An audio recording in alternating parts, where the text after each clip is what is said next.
पहा ना, बाहेर एवढा छान पाऊस पडत आहे, मग गरमागरम भजी झालीच पाहिजे ना.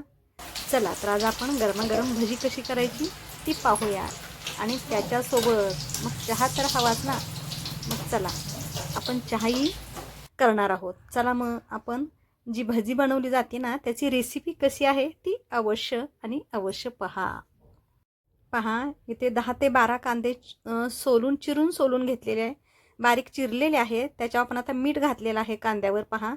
लांब असा कांदा चिरायचा आहे आणि त्याच्यावर मीठ घालायचं आहे. आणि मीठ घातल्यानंतर ते मीठ कांद्याला छान असं चोळून घ्यायचं आहे, जेणेकरून कांद्याच्या ज्या चिरलेल्या पाकळ्या आहेत ना त्या सगळ्या अगदी सुट्टी अशा होतील, म्हणजे भजी आपली छान होतात. आणि कांदा हा असा मीठ लावून चुरून घेतल्यामुळे तो मऊ असा होतो आणि त्याला मग पाणी छान असं सुटतं. आणि आपली भजी आहे ना ती अतिशय कुरकुरीत, क्रिस्पी आणि चवीला अतिशय छान अशी होते. तर जवळजवळ 10 ते 15 मिनिट मी अशा पद्धतीनं हा कांदा अगदी पूर्ण हाताने चोळून घेतलेला आहे. आता त्याच्यावर आपण ओवा घालत आहोत. ओवासुद्धा हातावर अगदी बारीक क्रश करून घ्यायचा आहे आणि तो ओवा घालायचा आहे.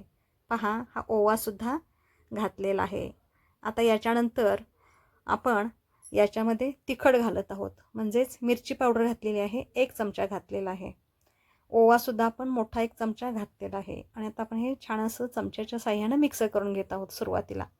कारण हाताने जर मिक्स आपण केलं सुरुवातीला तर हाताचा भडका होतो, भडबडतो हात. त्याच्यामुळे अशा पद्धतीनं चमच्याने मिक्स करायचं आहे आणि नंतर मग आपण व्यवस्थित हाताने मिक्स करणार आहोत.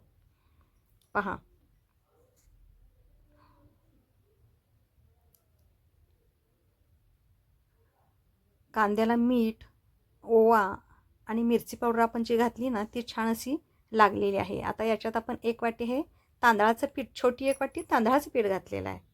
याच्यानंतर आपण आता हा खाण्याचा सोडा जो आहे ना तो घातलेला आहे, अगदी किंचितसा, म्हणजे अगदी चिमूटभर घालायचा आहे. याच्यानंतर हे छोटी वाटी बेसन पीठ आहे, दुसरी वाटी घातलेली आहेत. 2 वाटी आपण बेसन पीठ घातलं आणि 1 वाटी आपण त्याच वाटीने तांदळाचं पीठ घातलेलं आहे. आणि हे अशा पद्धतीने मिक्स करून घ्यायचं आहे. आणि मिक्स करून घेतल्यानंतर आवश्यकतेनुसार आपण याच्यात पाणी घालून हे पीठ आपण छान असं मळून घेत आहोत.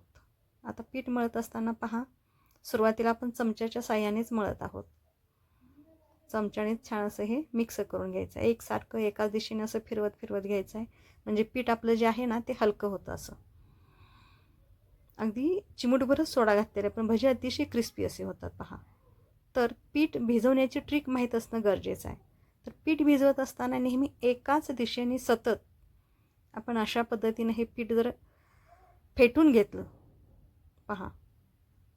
तर पीठही आपलं हलकं होतं आणि भजी आपली हलकी अशी होते. आता आपण चमच्याच्या साह्याने हे फेटून घेत आहोत.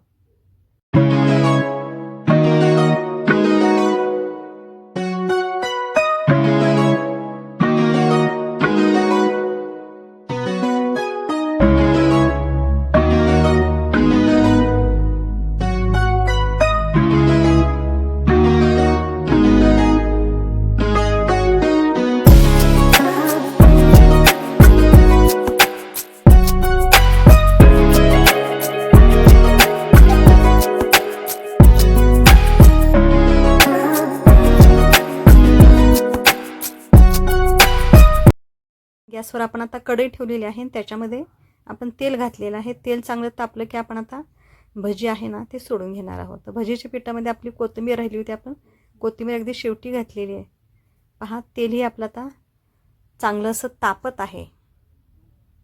थोडंसं पीठ सोडून पाहिलेलं आहे. तेल आपलं छान असं तापलेलं आहे. तेल चांगलं तापू द्यायचं आहे, याच्यानंतरच भजी सोडायचे.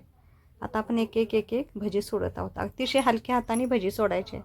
पीठ अगदी घट्ट हातामध्ये धरायचं नाही, तर अगदी हलक्या हाताने अशा पद्धतीने ही भजी आपण सोडत जायचं.